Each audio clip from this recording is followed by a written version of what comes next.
لفاد الاستفادة والحث على تماسك بكتاب الله وسنة رسوله والدعاء إلى الهدى والدلالة على الخير ابتغاء وجه الله مرضاة قلب وصحبه. Assalamualaikum warahmatullahi wabarakatuh. Bismillahirrahmanirrahim. Kemarin kita telah membahas tentang fasal-fasal apa-apa yang wajib kepada orang hidup kepada mayit. Ya, kemarin kita sudah bahas ada empat kewajiban bagi orang yang hidup kepada mayit. Yang pertama apa? Gusluhu, memandikan mayit. Kemarin kita sudah bahas tuntas tuh, siapa yang wajib memandikan dan lain sebagainya. Sekarang kita beranjak yang kedua, apa itu?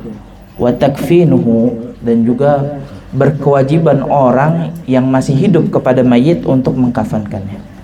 Nah, insyaallah kita akan baca terus. Mungkin kalau ada waktu kita baca juga wassalatu alaihi, tentang kewajiban orang yang hidup untuk menyolati mayit. Bagaimana caranya nanti kita akan bahas insyaallah. Bismillahirrahmanirrahim. Faslun fi takfinil mayyit. Nah, kita sekarang masuk insyaallah kepada fasal tentang mengkafani mayit. Apa itu mengkafani mayit? Dikatakan di sini aqallul kafan. Adapun paling minimalnya kafan itu adalah thawbun ya'ummuhu, adalah pakaian yang menutupi seluruh tubuh mayit. Jadi pakaiannya nggak dibatasi, nggak harus dengan kain kafan yang kita kenal sekarang. Jadi bisa pakai kain apa saja, asalkan pakaian tersebut menutupi tubuh mayit seluruhnya, dapat menutupi tubuh mayit seluruhnya. Itu batas minimal. Ya. Kalau kita berbicara tentang jenazah, kita nggak bisa luput daripada pembahasan namanya wasiat. Jadi orang yang sebelum mati biasanya mereka berwasiat. Wasiat itu sebisanya kita penuhi wasiatnya, selama wasiatnya adalah wasiat yang baik. Tapi dikatakan oleh para fuqaha dalam masalah takfinil mayyit ini, mengkafani mayat, maka apabila si mayit dia berwasiat, jangan kafani saya walaupun pakai satu helai kain, kita nggak boleh untuk memenuhi daripada wasiatnya tersebut. Sebab apa? Sebab itu adalah wasiat yang menyalahi aturan syariat gitu. Karena di syariat wajib bagi seorang yang hidup kepada orang yang mati, kewajibannya salah satunya adalah mengkafani. Apa itu mengkafani? Memakaikan baju. Di sini alal aqalnya adalah minimalnya adalah baju yang bisa menutupi, pakaian yang bisa menutupi si mayit keseluruhan badannya.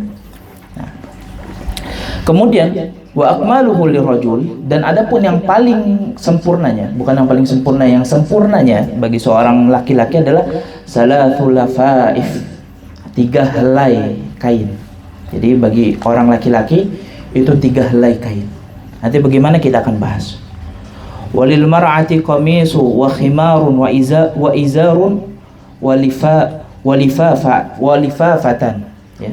Dan bagi seorang wanita itu 5. Kalau tadi laki-laki ada 3 lapis, kalau bagi seorang wanita itu ada 5. Apa saja 5 itu? Yang pertama adalah qamis, jadi dipakaikan baju. Jadi nanti bagaimana proses pembentukan bajunya itu setiap adat itu biasanya beda-beda, ya. Tidak diatur dalam fikih ala kulli hal. Tidak diatur dalam fikih, tapi disunnah afdhalnya bagi seorang wanita itu ada 5 helai kain. Apa yang pertama? Bajunya. Dibikin biasanya oleh orang yang kafanin, biasanya mereka faham, dipotong-potong sedemikian rupa sehingga menyerupai rompi begitu. Itu yang pertama, bajunya, qamisun. Wa khimar, dan juga dipakai kerudungnya. Jadi sebelum nanti kita akan bahas lebih lengkap lagi. Yang kedua itu himar, kerudung. Yang ketiga adalah izar, sarung. Jadi tadi bajunya sudah, kerudungnya sudah, sekarang bawahannya. Memang wanita nggak cuman waktu hidupnya aja pakaiannya banyak, ketika meninggal pun begitu, ya. Kerudung, baju, kemudian izar. Baru habis itu ada walifafatan, dan juga 2 helai. Yang buat apa? Buat apa tuh kalau kita bilang? Dibungkus, ya, yes. Dibungkus begitu. Nah, bagi laki-laki bagaimana? Laki-laki itu di sini dikatakan akmaluhu lirajul salas. Itu tiga bungkusan. Nah, dalam fikih dibahas bungkus yang paling cakep, kain yang paling cakep itu ditaruh di paling bawah. Kemudian yang paling cakep lagi yang mana? Ditaruh lagi di atasnya. Yang paling cakep lagi di atasnya lagi. Kemudian ditaruhlah si mayit itu tadi. Ini kita sudah selesai bacanya, jadi kita jelaskan. Ditaruhlah mayit tersebut dalam keadaan telentang. Ya, otomatis yang paling kena di atas adalah kain yang paling cakepnya terakhir. Ya, yang paling cakepnya itu kan ditaruh paling bawah untuk lapisan luar. Maka lapisan yang ketiga alias yang paling atas ditutup kepada mayit. Kemudian lapisan kedua, lapisan ketiga baru diikat. Diikatnya pun dalam fikih tidak diatur dalam syariat. Ya, tidak diatur dalam syariat, tapi biasanya di atas, kemudian di leher, di tangan, terus di di pinggang, di mata kaki, lalu di bawahnya kaki. Biasanya seperti itu. Nanti setelah proses penguburan, ikatannya ini dalam fikih harus dilepas. Ikatannya harus dilepas. Nah, lalu lihat untuk seorang laki-laki tadi cara mengkafaninya begitu simpel. Ya, tinggal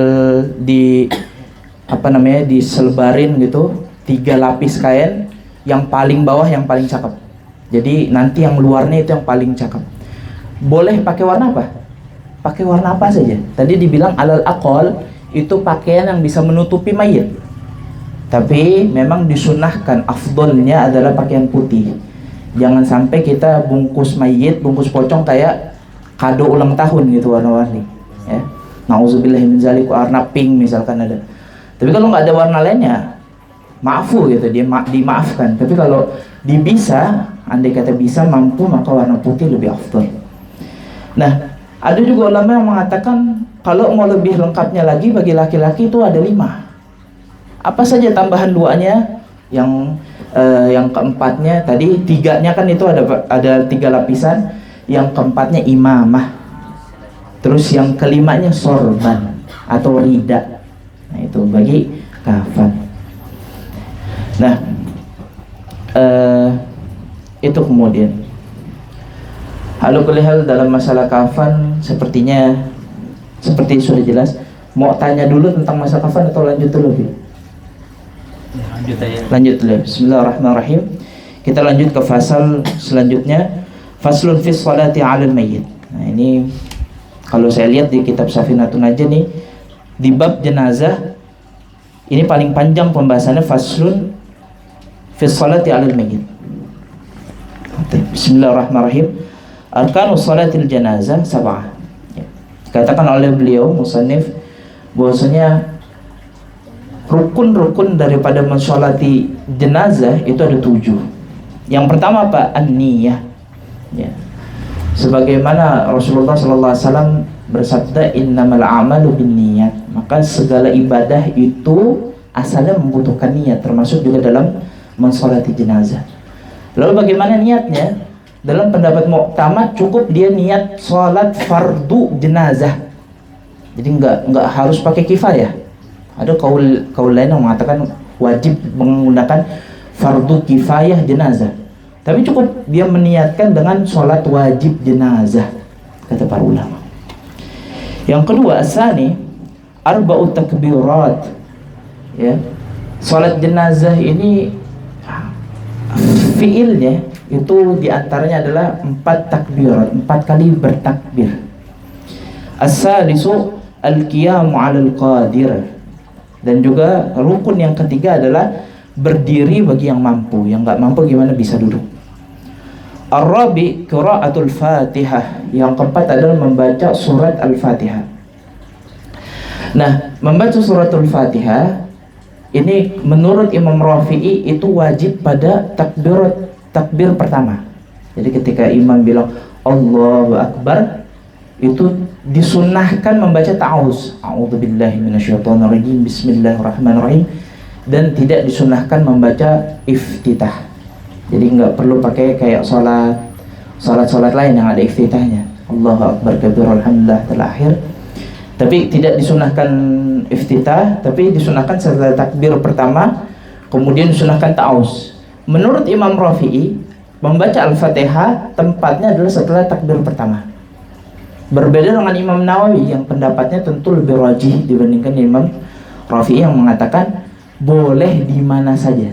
Boleh takbir pertama, boleh takbir kedua, ketiga atau keempat. Ya, menurut Imam An-Nawawi. Jadi boleh kita sholat mayit baca Al-Fatihahnya di takbir kedua boleh. Bagaimana dengan orang yang masbuk? Kalau ada orang masbuk dalam sholat jenazah, ketika dia masuk kepada imam lagi takbir kedua, nah dia baru masuk pertama, maka dia seorang makmum boleh membaca Al-Fatihah ketika imam lagi tempatnya bukan Al-Fatihah. Kan menurut pendapat Imam Rafi'i, Al-Fatihah di takbir pertama. Jadi imamnya lagi baca Allahumma gfir lahu misalkan, kan bukan lagi baca Al-Fatihah, makmumnya boleh baca Al-Fatihah. Dan kalau imamnya sudah beranjak ke takbir setelahnya, kalau lagi takbir kedua berarti takbir ketiga, maka si makmum dia tidak diminta untuk meneruskan Al-Fatihahnya. Walaupun tadi kata Imam Nawawi boleh baca di kedua, di ketiga, di keempat. Tetapi kalau kita sudah baca Al-Fatihah, tapi kok tiba-tiba imamnya beranjak ke takbir setelahnya, dan kita tidak sempat untuk membaca Al-Fatihah karena waktu yang singkat, maka kata para ulama, di stop baca Al-Fatihahnya, maka kewajiban Al-Fatihahnya gugur. Artinya dia meneruskan sholatnya tanpa membaca surat Al-Fatihah.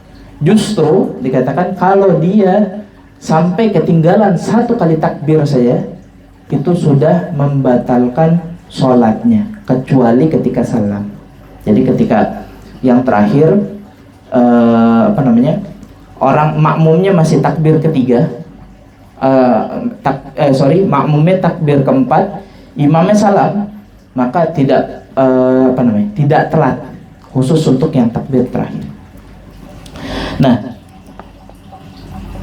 tadi yang keempat syaratnya adalah rukunnya adalah qiraatul Fatihah, membaca surat Al-Fatihah. Yang kelima, al-khamisu as-salatu 'ala Nabi sallallahu alaihi wasallam ba'da tsani. Ya. Syarat rukun yang kelima adalah membaca salawat kepada Rasulullah sallallahu alaihi wasallam setelah takbiratul ihram yang kedua. Setelah takbir yang kedua. Ya.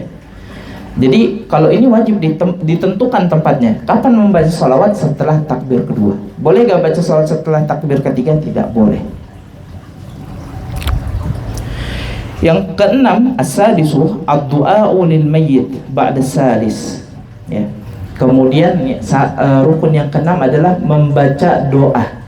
Untuk siapa? Untuk mayyit pada setelah takbir ketiga. Dan ini pun ditentukan tempatnya, jadi nggak boleh baca doanya. Kalau mau baca doa di pertama boleh gak? Boleh. Tapi di ketiga wajib doa lagi. Doanya diatur dalam syariat secara spesifik, tidak ditentukan doa khusus. Artinya tidak diwajibkan doa ini. Segala bentuk doa kepada mayit asal makfurat, asal doa itu nggak dibikin. Jadi nggak doanya pakai bahasa Sunda nggak boleh, harus pakai bahasa Arab yang dicontohkan oleh Rasulullah. Bahkan boleh mendoakan hanya sekedar kalau mayitnya laki-laki, Allahumma ghfir lahu. Biasa kan ada tulisan wa'afi wa'afu anhu. Nggak pakai itu nggak apa-apa. Yang penting dia rukunnya mendoakan mayit setelah takbiratul yang ketiga. As-sabi, adapun rukun yang ketujuh adalah as-salam. Dia mengucapkan salam tentunya sambil berdiri. Jadi nggak ada rukun untuk ruku, i'tidal, sujud dalam sholat jenazah. Nah, sebelumnya yang kelima itu as-sholatu ala nabi, juga tidak diwajibkan untuk bersolawat kepada keluarga Nabi. Jadi hanya kepada Nabi sah. Allahumma sholli ala Muhammad sah dalam hal ini. Nah, lalu pertanyaannya, siapa dalam dua pembahasan ini tentunya, dalam mengkafani dan juga mensolati. Kemarin saya sudah sempat singgung tentang siapa orang yang gak wajib buat dimandikan.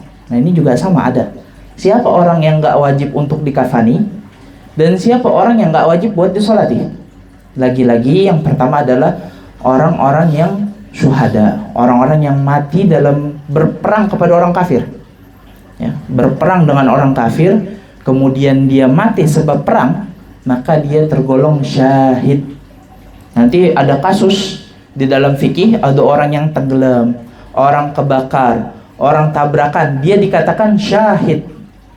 Kenapa dia dikatakan syahid? Dia mendapatkan pahala syahid, tapi hakikatnya dia nggak syahid dalam masalah fikih ini, nggak termasuk. Jadi orang yang meninggalnya kecebur air, tabrakan, kebakaran, nah itu tidak masuk kepada bab ini. Yang dimaksud syahid dalam pembahasan ini apa? Orang yang dia meninggal disebabkan perang. Jadi andai kata dia lagi perang, dia kaget dengar bom karena dia punya penyakit jantung. Nah, kira-kira syahid nggak nih? Syahid, tapi tidak masuk dalam pembahasan ini. Sebab apa? Dia meninggal bukan balasan nyata dari perang. Tapi karena apa? Karena dia punya penyakit jantung. Ala kulli hal, orang yang syahid itu nggak dikafani dan juga nggak disolati. Ya, orang syahid nggak dikafani dan juga nggak disolati. Nah, bahkan kemarin kita sudah bahas, bagi orang yang syahid itu, ketika bajunya dia dikuburkan dengan kondisi yang baju saat dia syahid. Jadi kalau dia syahidnya dalam keadaan berlumuran darah, mungkin ada pedang yang nancep. Nah, itu pedangnya dilepas, tapi darahnya, baju yang berlumuran darah ini dikubur bareng-bareng sama orang tersebut. Dan juga nggak disolati orang syahid. Orang syahid nggak disolati. Itu Rasulullah SAW ketika perang Uhud, para syuhada, para syahid, orang-orang yang mati syahid saat perang Uhud dikuburkan oleh Rasulullah SAW, dan itu nggak disolati sama Rasulullah. Tapi sampai beberapa saat kemudian Rasulullah balik lagi buat nyolatin orang-orang tersebut. Nah, ini kata ulama Syafi'iyah, sebab Rasulullah nyolatin itu karena Rasulullah ingin mendoakan. Jadi niatnya Rasulullah itu bukan sholat jenazah, tapi mendoakan. Nah, juga tadi kita sudah bahas orang-orang syahid tidak disolatkan. Pertama itu syahid, nggak dikafani, tidak disolatkan. Kedua adalah orang kafir. Orang kafir itu tidak disolatkan dan tidak didoakan kebaikan untuk nanti di akhirat, alias tidak didoakan untuk mendapatkan ampunan Allah. Jadi orang kafir, kalau kita takziah kepada keluarga orang kafir, mungkin ada teman kita yang mohon maaf non muslim, bagaimana takziahnya? Doakan kesabaran bagi orang-orang yang masih hidup karena ditinggal sama orang yang meninggal. Bukan kita mendoakan ampunan kepada orang yang sudah meninggal. Dan itu dilarang oleh Allah Subhanahu wa taala. Bagi orang kafir yang meninggal terus kita doakan ampunan. Karena sudah pasti orang kafir tentu tidak mendapatkan ampunan dari Allah Subhanahu wa taala. Semoga Allah mematikan kita dalam keadaan beriman, dalam keadaan berislam. Nah, tadi apa lagi yang sudah bahas? Orang syahid. Syahid nggak wajib dikafani, nggak wajib disolati. Kemudian ada orang kafir, tidak wajib disolati. Lalu ada juga bagaimana dengan bayi? Bayi yang baru ketika lahir, dia langsung dalam kondisi meninggal, maka tidak wajib disolati, tapi wajib dikafani. Bayi yang lahir dalam keadaan meninggal, nggak nafas sebelumnya, pokoknya lahir sudah meninggal, maka dia tidak wajib disolati, tapi wajib dikafani. Nah, tentu dalam membahas sholat jenazah, kita nggak boleh lupa dengan sholat gaib tentunya. Sholat mayit ini kan ketika kita melihat mayit di depan kita. Ketika kita melihat mayit di depan kita, kita disunahkan untuk sholat. Ini adalah fardu kifayah, sebagaimana kita sudah terangkan sebelumnya. Fardu kifayah wajib dilakukan minimal sama satu orang, ya. Walaupun itu perempuan, dalam kitab fikih disebut, walaupun itu perempuan sah untuk menggugurkan kewajiban muslimin yang lain. Jadi wajib bagi kita nih, kalau ada yang meninggal disolatin, dikafanin. Kapan waktu sholatnya? Waktu sholat setelah ada urutannya. Jadi ini urutan. Nggak boleh dia dikafani sebelum dimandiin. Nggak boleh dia disolati sebelum dimandiin. Jadi nggak boleh sholat dulu baru dimandiin. Dan nggak boleh orang masuk kubur sebelum dia disolatin. Nanti dibahas insyaallah. Nah, kita dalam membahas sholat gaib. Kalau tadi sholat mayit, jenazahnya hadir di depan kita. Kalau nggak hadir bagaimana? Maka disunahkan untuk sholat gaib. Apa itu sholat gaib? Kita menyolatkan jenazah yang nggak ada di depan kita. Dan kalau sholat gaib itu tidak harus jenazah di depan kita. Misalkan jenazahnya ada di apa nih, Cing Es, kalau ke belakang nih arah mana nih, atau ada di teras tapi sebelah sana lagi jauh di apa namanya, pokoknya jauh lah di belakang kita. Maka walaupun mayatnya di belakang, kita boleh ngadepnya tetap ke kiblat, nggak harus ngadep atau mayatnya harus di depan kita, enggak. Itu yang pertama, sholat jenazah. Kedua, sholat jenazah bisa dilakukan jika mayitnya itu berada di baldah yang beda. Dalam kitab fikih disebutkan namanya baldah. Apa itu yang dimaksud baldah? Itu adalah satu daerah yang di daerah tersebut ada hakimnya, ada polisinya, ada pasarnya. Kalau RT ada hakimnya, Cing Yes? Nggak ada ya? Ada pasarnya? Nggak ada. RW ada nggak? Nggak ada. Jadi mungkin kecamatan.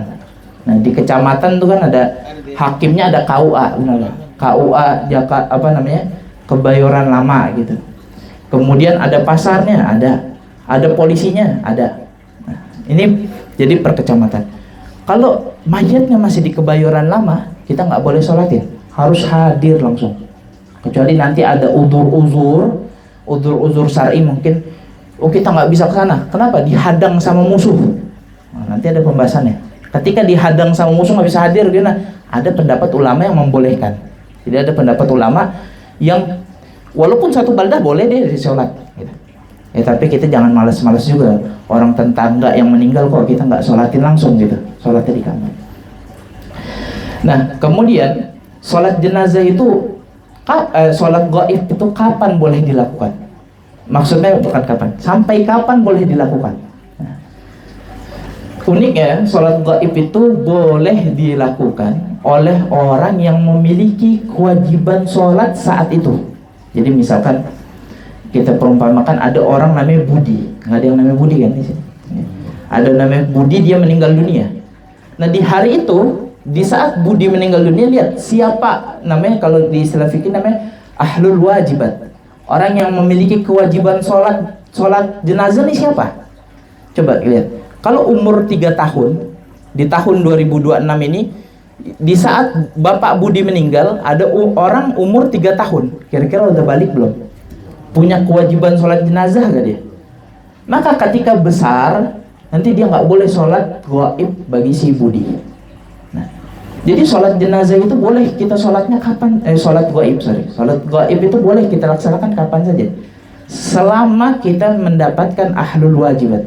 Kita mendapatkan status saat orang itu meninggal, kita sudah wajib sholat, gitu. Walaupun kewajibannya digugurin sama yang lain. Jadi kalau anak tadi belum balik, dia sudah besar, bisa sholatin nggak? Nggak bisa. Atau yang tadinya gila, dalam keadaan gila dia. Keadaan gila kan nggak wajib sholat. Tiba-tiba 2 bulan kemudian dia sadar dan dia ingat, loh, itu paman saya meninggal. Oh, saya sholatin. Nggak bisa. Karena apa? Dia ketika pamannya meninggal tidak termasuk orang yang wajib untuk mensolati. Tapi ada pengecualian, ya. Ada pengecualian, dan ini sebenarnya pengecualian mustahil.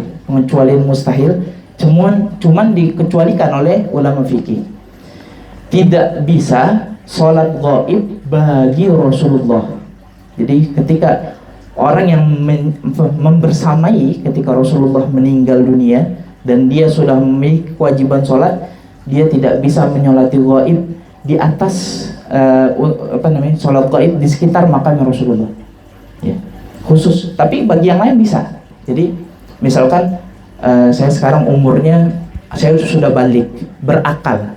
Artinya kalau ada orang meninggal di sekeliling saya itu memiliki kewajiban untuk menyolatinya.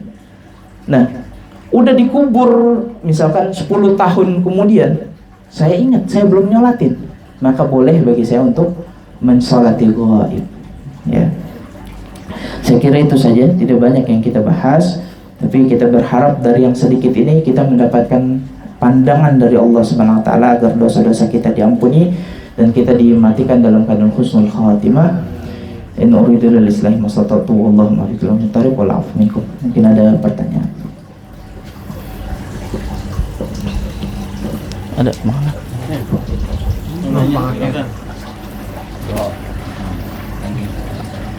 Kan, nanya kan. Ayo.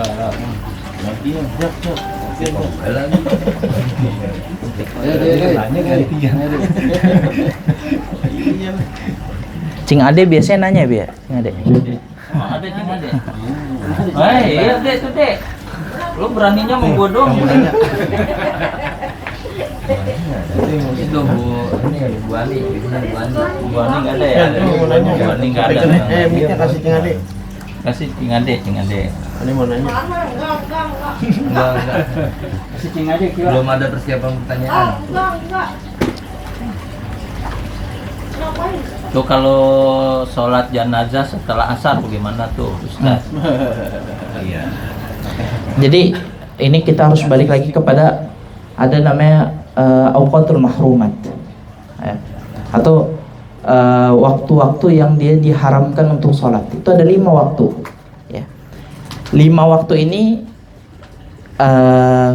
adalah yang pertama setelah sholat subuh, yang kedua setelah sholat asar, yang ketiga ketika, jadi ada 2 dari 5 waktu ini, 2 waktunya itu berhubungan dengan fiil, dengan perlakuan. Yang 3 waktunya ini berhubungan dengan waktu. Apa aja yang berhubungan dengan waktu? Yang pertama adalah ketika setelah subuh sampai terbitnya matahari. Yang kedua yang berhubungan dengan waktu, yang kedua adalah ketika matahari tepat berada di atas kepala kita. Ya, ketika matahari sedang tepat di atas kepala itu diharamkan untuk sholat. Sholat apa? Nanti kita akan bahas. Yang ketiga adalah ketika matahari ingin terbenam. Matahari ingin terbenam itu diharamkan untuk sholat. Nanti sholatnya apa kita bahas. Itu yang berhubungan dengan waktu. Ada yang berhubungan dengan fiil. Apa itu? Dengan perbuatan. Apa? Setelah sholat asar sama setelah sholat subuh. Jadi bagaimana? Maksudnya begini. Kalau kita belum sholat asar, apakah dibolehkan kita gini. Kita akan bahas dulu sholat apa sih yang nggak boleh. Sholat yang tidak diperbolehkan dalam 5 waktu tersebut, yang pertama adalah sholat mutlak, sholat sunnah mutlak. Apa itu sholat sunnah mutlak? Sholat sunnah yang nggak punya sebab sama sekali. Jadi dia ada sholat sunnah mutlak dalam syariat Islam. Dia datang terus dia tiba-tiba sholat. Ya Allah, saya niat sholat sunnah. Allahu Akbar. Sholat sunnah apa? Mutlak. Ya, dia sholat sunnah begitu. Kan ada sholat sunnah, ada sholat sunnah duha. Itu ada niatannya kan, waktu khusus. Kapan sholat sunnah duha? Waktu duha. Kapan sholat sunnah tahajud? Malam hari. Gak bisa sholat tahajud siang-siang. Ada sholat sunnah mutlak namanya. Boleh kapan saja. Nah, kecuali di 5 waktu ini. Ya. Itu yang pertama, sholat sunnah mutlak. Yang kedua adalah sholat sunnah yang sababnya mutaakhir. Sholat sunnah yang sebabnya mutaakhir. Kalau sholat jenazah itu adalah sholat sunnah yang sebabnya mutaqaddim. Jadi saya jelaskan, afwan. Sholat sunnah sabab mutaakhir maksudnya adalah sholat sunnah yang disebabkan sebabnya itu setelahnya. Misalkan yang terfikir secara cepat ya, ada dalam Islam itu sholat sunnah ketika sebelum dibunuh, sebelum orang dieksekusi itu ada sholat sunnah. Nah, sholat sunnahnya tersebut itu dilakukan sebelum dia dieksekusi. Jadi sebabnya itu kan mutaakhir, belakangan. Nah, apa? Dia tidak boleh sholat di 5 waktu ini. Ada lagi namanya sholat sebab mutaqaddim, sebab yang terdahulu. Jadi sebabnya dulu baru dia disunahkan sholat. Contohnya apa? Tahiyatul masjid. Ketika kita mau sholat tahiyatul masjid, sebabnya duluan atau sholatnya duluan? Sebabnya dulu kan. Kita masuk masjid dulu. Ketika sudah masuk masjid baru disunahkan sholat. Bukan sholat dulu baru masuk masjid. Nah, nggak bisa.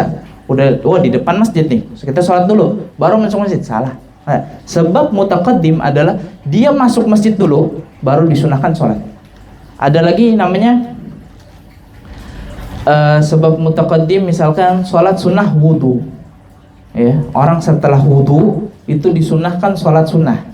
Sebabnya mutaqaddim di awal, jadi dia wudu dulu baru sholat, bukan sholat dulu baru wudu, nggak sah sholatnya. Nah, jadi yang diharamkan dalam 5 waktu ini ada 2 sholat. Yang pertama sebab sholat sunnah mutlak atau sholat sunnah yang nggak punya sebab, bukan sholat duha, bukan sholat istikharah, bukan sholat hajat, bukan sholat taubat, tapi sholat sunnah mutlak. Dia sholat sunnah, ya emang sholat sunnah, nggak ada namanya gitu. Beda kalau sholat sunnah taubat. Sholat sunnah taubat bisa dilakukan malam, afdol malam, bisa dilakukan siang. Boleh gak dilakukan setelah subuh? Dalam hal ini kata ulama boleh. Sebab apa? Dia memiliki sebab. Nah itu ya. Kemudian dari 5 waktu ini dikecualikan dua hal. Yang pertama berhubungan dengan tempat. Apa itu? Di Masjidil Haram. Ketika di Masjidil Haram, semua orang halal melakukan sholat kapanpun itu, walaupun di 5 waktu haram ini. Jadi orang setelah subuh mau sholat mutlak terus-terusan di Masjidil Haram sah, dapat pahala. Atau di siang ketika lagi trik-triknya sah, dapat pahala. Itu yang pertama, ketika di Masjidil Haram. Yang kedua berhubungan dengan waktu. Kapan itu? Ketika matahari tepat berada di atas kepala di hari Jumat. Makanya ketika hari Jumat itu kan ada ikhtilaf ulama tuh tentang boleh ke tahiyatul masjid, boleh ke ini, boleh ke itu. Ketika hadir sholat Jumat. Nah, itu kata para ulama dibolehkan. Kenapa? Ada pengecualian 2. Yang dibolehkan sholat sunnah mutlak atau sebab mutaakhir dibolehkan kapan saja, dikecualikan 2. Apa itu? Masjidil Haram, sholat di Masjidil Haram, dan juga ketika matahari terik matahari di atas kepala di hari Jumat. Itu dibolehkan. Nah, dalam hal ini sholat jenazah itu sababnya mutaqaddim. Orang meninggal dulu baru habis itu sholat. Nah, maka diperbolehkan setelah asar disolat.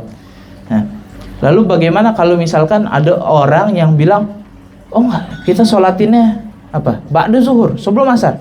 Mungkin faktornya bukan faktor syariat, mungkin karena dia mungkin takut nguburinnya terlalu malam. Sebab ada 3 waktu yang diharamkan oleh Rasulullah SAW untuk mengubur. Salah satunya itu tadi, ketika matahari tenggelam dan matahari terbit. Ya. Ala kulli hal, sholat setelah asar atau setelah subuh untuk sholat jenazah diperbolehkan. Terkait dengan mayit ketika almarhum itu meninggal, itu ada waktunya nggak? Maksudnya apakah harus segera dimandikan, diproses mandikan, dikafani, atau misalkan meninggalnya di sore hari, terus mungkin di malam nggak itu terus baru besok paginya diproses mandi, atau ada waktu tertentu nggak, atau memang ada syariat yang mengatur itu? Afdol dan sunnah dipercepat, tapi tidak dibatasi dengan sesuai kemaslahatan. Bahkan di fikih dibahas dalam di Minhajut Talibin itu kesunahan mempercepat mayit itu bisa digugurkan jika terhalang oleh maslahat. Misalkan, oh ini kalau kita kuburinnya terlalu cepat, ini masih subuh, maka kita nunggu deh nanti agak siang-siangan. Soalnya kalau subuh begal banyak di mana-mana. Nah, akhirnya apa? Dia disunahkan, kesunahan percepatnya nggak hilang. Dia disunahkan nanti ketika mungkin setelah zuhur atau setelah asar dikuburkan. Gitu. Nah, artinya apakah disunahkan dipercepat? Ya, disunahkan percepat. Tapi ada tergantung masalahnya masing-masing. Kalau misalkan memang, oh ini jenazahnya cepat membusuk ya, dipercepat gitu, jangan diperlama. Dulu Rasulullah SAW ketika meninggal itu jarak dari Rasulullah wafat sampai dikuburkan itu 3 hari ya. Jadi apakah ada batasan khusus dalam fikih? Itu tidak ada, cuman dianjurkan dipercepat ya. Dan insya Allah nggak sampai yang nggak, kalau disengaja perlama misalnya dikuburin setelah 3 bulan ya, ini jelas haram, masalah mayitnya terabaikan begitu ya. Insyaallah jawab. Jelas atau gimana? Oke. Mungkin tadi boleh mau nanya. Kan. Tadi udah dipikirin plannya. Itu dicatat banyak banget.